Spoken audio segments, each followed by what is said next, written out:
Salah satu kesalahan terbesar yang saya lihat dari orang-orang yang belajar dari saya tentang negosiasi adalah mereka menganggap bahwa negosiasi itu harus jelas dan mereka harus menyiapkan argumen-argumen sebelum mereka bernegosiasi. Selain itu, mereka juga berpikir bahwa mereka harus menyiapkan alasan-alasan kenapa lawannya harus deal dengannya. Mungkin nggak salah negosiasi dengan cara seperti itu, tapi akan saya ajarkan tentang negosiasi di mana kamu tidak sempat untuk bersiap-siap. Jadi hari ini teknik yang akan kita bahas adalah tentang pengumpulan informasi. Kalau kalian viewer lama saya juga sering menekankan bahwa kunci kemenangan perang adalah penguasaan informasi. Dan entah itu manipulasi ataupun negosiasi, kalian bisa anggap itu sebagai sebuah perang.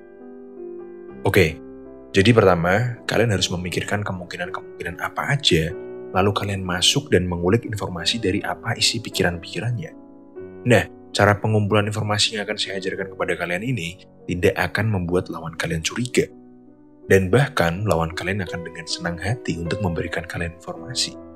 Dan bahkan jika berhasil, maka perlahan-lahan dia sendiri yang akan memaksakan dirinya untuk deal dengan. Sesuai judul, teknik yang akan kita bahas hari ini adalah teknik yang bernama mirroring. Mirroring ini simpel banget. Kamu hanya perlu mengulang 1-3 kata dari kalimat yang lawan bicaramu itu ucapkan. Simpel kan? Terus efek dari teknik ini akan membuat lawan merasa dia didengarkan dengan tulus. Karena seakan-akan kamu mendengarkan apa yang dia bicarakan, kata per kata. Lalu kamu membuktikan itu dengan mengulangi beberapa kata itu dan ucapkan kepadanya. Lalu kalian berikan nada seperti kalian sedang bertanya, seperti kalian sedang kepo, seperti kalian sedang penasaran. Dan lawan kalian akan dengan sukarela menjelaskan lagi dengan lebih detail. Dan dibarengi dengan informasi lain yang mungkin bisa kalian gunakan. Simpel banget kan? Terlalu simpel sampai banyak sekali yang merasa bahwa teknik ini tuh gak work. Sampai akhirnya mereka mempraktikkan sendiri.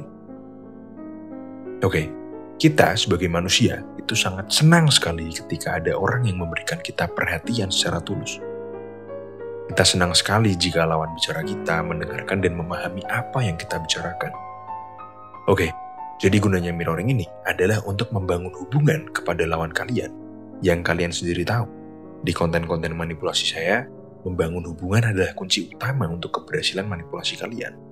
Dan sama, membangun hubungan adalah salah satu faktor penting untuk keberhasilan negosiasi. Dan dengan mirroring, kalian bisa menunjukkan ketertarikan kepada lawan kalian. Dan ini dari sudut pandang lawan kalian akan membuat kalian sangat terlihat menarik.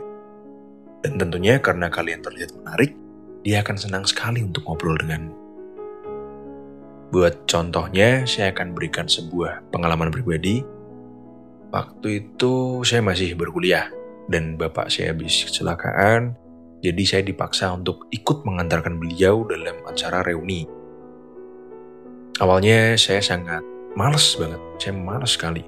Karena biasanya ketika para orang tua itu kumpul, mereka selalu membanggakan anak-anak. Dan waktu itu saya merasa saya bukan anak yang membanggakan. Tapi di situ saya mencoba berpikir positif karena kebanyakan dari para purnawirawan itu mereka banting setir ke bisnis. Dan mungkin jika saya bisa membangun hubungan yang baik, saya bisa ikut diajak untuk berbisnis. Waktu di tempat reuni, saya dan bapak saya say hi ke semua orang. Dan sambil say hi itu banyak yang ngajak ngobrol saya. Contohnya, waktu saya ngobrol sama bapak A, dia bilang gini, "Mas, kamu inget gak anak saya Yoga? Dia kemarin masuk ke kedokteran UI, Mas."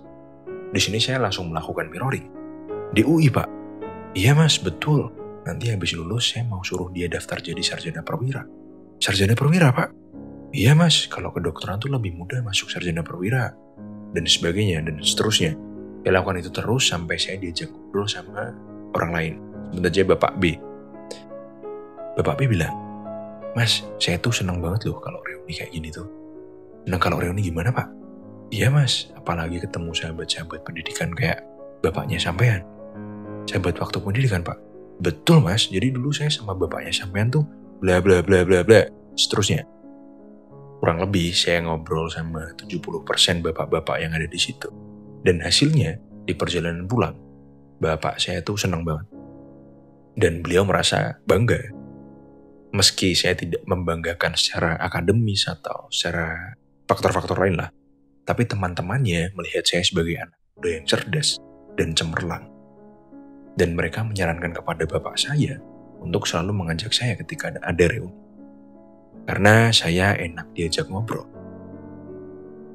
Dan ketika kita menunjukkan ketertarikan atau rasa penasaran kepada apa yang lawan bicara kita katakan, lalu juga menunjukkan keinginan untuk belajar dari mereka akan merasa dihargai dan dihormati. Dan banyak banget ya, ini saya yakin kebanyakan dari manusia tuh mereka susah sekali untuk berbicara, mereka susah sekali untuk mengutarakan apa yang ada di hati mereka. Mereka susah sekali untuk bercerita. Dan ketika kita bertemu 70% orang ini, kita bisa membuat mereka bercerita, akan ada suatu kelegaan di dalam hati mereka. Dan kelegaan ini akan menimbulkan ikatan antara dia dan kita.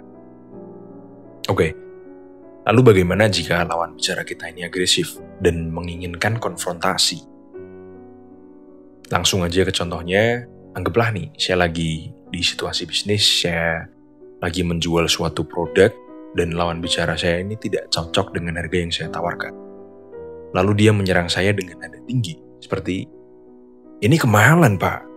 Lalu saya akan balik tanya, "Kemahalan, Pak?" "Iya kemahalan, Pak.